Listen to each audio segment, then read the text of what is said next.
కేటాయించాలని మాజీ మంత్రి హరీష్ రావు ప్రభుత్వాన్ని డిమాండ్ చేశారు. ఎన్నికల్లో ఇచ్చిన అన్ని హామీలకు నిధులు కేటాయించాలన్నారు. సిద్దిపేటలోని 37వ వార్డులో బీఆర్ఎస్ పార్టీ కార్యాలయం ప్రారంభోత్సవం తర్వాత ఆయన మీడియాతో మాట్లాడారు.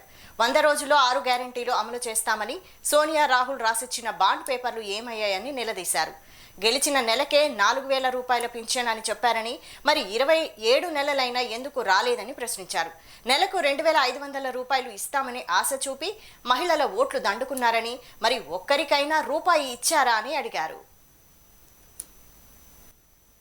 ఇది నుంచి అసెంబ్లీ బడ్జెట్ సమావేశాలు జరుగుతున్నట్టుగా వార్తలు వస్తా ఉన్నాయి.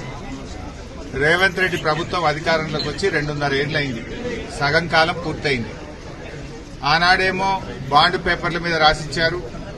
రాహుల్ గాంధీ, ప్రియాంక గాంధీ, రేవంత్ రెడ్డి, సోనియా గాంధీ అందరూ కూడా 100 రోజుల్లో 6 గ్యారెంటీలు అమలు చేస్తామని హామీలు ఇచ్చారు. 100 రోజులు కాదు, 800 రోజులు పూర్తయినా ఇప్పటికీ 6 గ్యారెంటీలు అమలవుతున్నటువంటి దాఖలాలు లేవు. ముఖ్యంగా ఆనాడు ఎస్సీ డిక్లరేషన్, ఎస్సీలకు 18% రిజర్వేషన్ ఇస్తామని, ఎస్సీ సప్లాన్ ను అమలు చేస్తామని, చదువుకున్న పిల్లలకు 10th పాస్ అయితే 10,000, ఇంటర్ పాస్ అయితే 25,000, డిగ్రీ పాస్ అయితే 50,000, పీజీ చదివితే ₹1,00,000 ఇస్తామన్నారు. ఈ రోజు వరకు ఒక్క పిల్లవాడికి కూడా ₹1 ఇచ్చిన పాపాన పోలేదు. కేసీఆర్ గారు ఇస్తున్న ఫీజు రియంబర్స్మెంట్ డబ్బులు కూడా ఈ రోజు ఎస్సీలకు వస్తున్న పరిస్థితి లేదు. బీసీ సప్లాన్ అని సిద్దిరామయ్యను తోలుకొచ్చారు. సిద్దిరామయ్య గారు ఆ రోజు బీసీ సప్లాన్ ఇనాగ్రేషన్ చేస్తూ బీసీలకు 42% రిజర్వేషన్ ఇస్తాం, సంవత్సరానికి 20,000 కోట్ల బడ్జెట్ ఇస్తాం, సప్లాన్ అమలు చేస్తామని చెప్పి బీసీలను మొండి చేయి చూపింది కాంగ్రెస్ పార్టీ.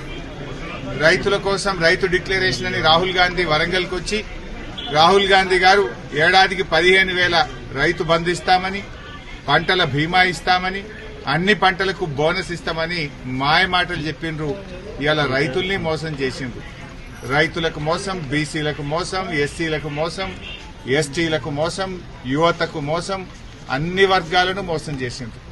ముఖ్యంగా నేను రాష్ట్ర ఉప ముఖ్యమంత్రి బట్టి విక్రమార్క గారిని డిమాండ్ చేస్తా ఉన్నా, ఎల్లుండి పెట్టే బడ్జెట్ సమావేశాల్లో ఈసారైనా 4,000 రూపాయల పెన్షన్ ప్రవేశపెట్టాలని డిమాండ్ చేస్తా ఉన్నా. ఆనాడు అవ్వాతాతలకు